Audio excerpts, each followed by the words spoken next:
akan bahas tentang analisa pembahasan observasi lapangan dalam bidang industri, baik barang maupun jasa. Nah, dalam konteks Decision Support System atau bisa disebut dengan DSS atau sistem pendukung keputusan bahasa Indonesianya. Nah, kita akan bahas tentang pembuatan videonya. Hai guys, jadi di sini saya akan membahas tentang tujuan laporan observasi lapangan dalam konteks DSS. Nah, sebelum itu saya akan menjelaskan dulu secara singkat apa sih DSS itu. Jadi DSS itu adalah sistem berbasis komputer yang membantu dalam pengambilan keputusan. Nah, DSS itu tidak membuat keputusan secara otomatis, tapi memberikan informasi, analisis data, dan model relevan yang lebih tepat agar dapat membuat keputusan yang lebih tepat dan lebih baik. Nah, itu saja secara singkat penjelasan dari DSS-nya. Nah, selanjutnya saya akan bahas ke pembahasan utama, yaitu tujuan observasi lapangan dalam konteks DSS. Tujuan itu ada 4. Nah, yang pertama itu ada memahami proses bisnis secara nyata di lapangan, dan yang kedua ada mengidentifikasi kebutuhan bisnis dan pengambilan keputusan di lapangan. Nah, yang ketiga ada menemukan salah dalam masalah operasional yang dapat didukung oleh DSS. Dan yang terakhir itu ada mengumpulkan data real time dan pengguna Azure. Nah, dalam DSS itu memberikan informasi yang observasi itu sangat penting, karena itu dapat merancang sistem yang lebih relevan dan kontekstual dengan bisnis yang nyata. Yang kedua, kita akan bahas temuan observasi dalam DSS. Yang pertama, ada kurangnya integrasi data per segmen. Yang kedua, ada keterlambatan dalam pengambilan keputusan karena proses manual. Lalu yang ketiga, ada keterbatasan mengakses informasi oleh level manajerial bawah.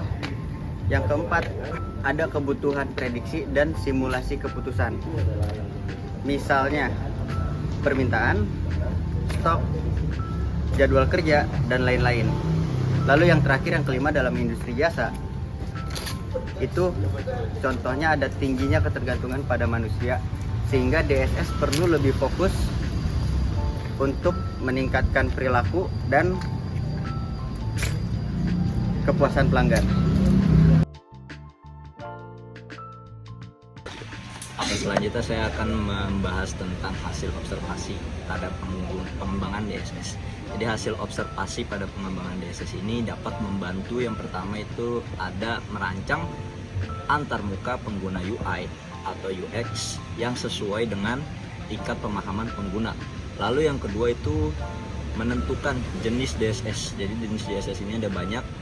Nah, yang saya sebutkan sini ada 3. Yang pertama ada jenis DSS dari model driven, terus yang kedua ada data driven, serta yang ketiga ada communication driven.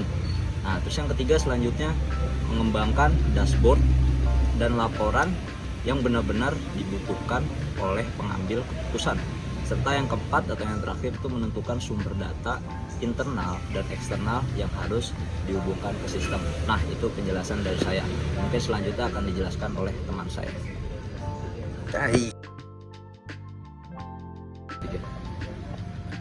Jadi kali ini gue bakal ngejelasin perbedaan observasi di industri barang dan industri jasa.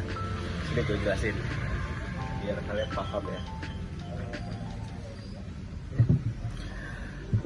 Jadi yang pertama gue bakal ngejelasin aspek dari segi fokus observasi. Nah, di industri barang ini fokus observasinya yang pertama ada proses, yang kedua ada produksi, dan ketiga ada logistik, dan yang terakhir ada stok. Nah, kalau di industri jasa, yang pertama dia ada interaksi pelanggan, kepuasan pada pelayanan, dan kebaikan pada customer. Aspek yang kedua yang bakal gue jelasin di sini ada DSS umum yang biasa digunakan pada interaksi industri barang. Yang pertama ada supply chain DSS. Supply chain DSS ini biasa digunakan oleh para manajer yang untuk fungsinya membuat suatu keputusan yang sulit. Nah, yang kedua ada manufacturing DSS. Manufacturing DSS ini biasanya digunakan oleh para manajer pabrik yang bertujuan untuk membuat keputusan yang sulit jadi membuat keputusan yang sulit kepada keputusan-keputusan yang ada di dalam pabrik. Nah, menggunakan sistem ada namanya DSS. Nah, untuk industri jasanya yaitu Customer Relationship DSS berfungsi yang bertujuan untuk Customer Relationship DSS ini membuat keputusan-keputusan yang terbebani oleh para pelanggan. Jadi misalkan kalau pelanggan nanya-nanya apapun ke kita tentang produk atau segala macam dan kita kesulitan untuk menjawab, kita bisa menggunakan sistem DSS ini. Nah, jadi gitu. Nah, yang kedua untuk sistemnya ada namanya scheduling DSS. Jadi scheduling DSS ini biasanya digunakan untuk membuat keputusan untuk kayak sumber daya atau jadwal-jadwal yang berkaitan dengan para karyawan atau para toko atau segala macam. Jadi kayak misalkan kapan toko jam buka atau sumber daya kayak misalkan schedule-nya kayak misalkan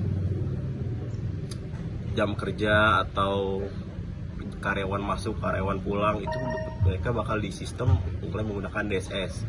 Nah, aspek yang ketiga, yang terakhir yang gue bakal jelasin, data yang dipergunakan oleh industri barang. Nah, yang pertama ada data kuantitatif. Nah, dari kuantitatif ini terbagi menjadi 3 lagi, yaitu produksi, stok, dan biaya. Nah, itu data kuantitatif dari industri barang. Nah, kalau industri jasa itu kualitatif. Kalau kualitatif ini biasanya terdiri dari 3 juga sama, yaitu kepuasan, durasi, layanan, dan jadi misalkan yang ketiga ini kualitatif, kepuasan, durasi layanan, dan ulasan dari publik. Nah, jadi gitu. Nah, jadi itu adalah yang gue jelasin tadi, adalah perbedaan antara industri barang dan jasa dari segi fokus observasi. Nah, jadi oke, selanjutnya. Yang terakhir adalah kesimpulan. Observasi lapangan dalam konteks DSS memberikan insight penting untuk 1. Menyesuaikan sistem dengan kebutuhan nyata. 2. Menghindari asumsi yang salah dalam perancangan DSS. Yang ketiga, meningkatkan efektivitas dan efisiensi sistem yang dikembangkan. DSS yang dikembangkan tanpa observasi lapangan beresiko tidak sesuai konteks dan tidak dipakai oleh pengambil keputusan. Oke, sekian video dari kami. Semoga apa yang telah kami sampaikan dalam video kali ini dapat memberikan wawasan baru dan bermanfaat. Terima kasih atas perhatian Anda dan mari kita terus belajar dan berkembang bersama-sama. Wassalamualaikum warahmatullahi wabarakatuh. Nah.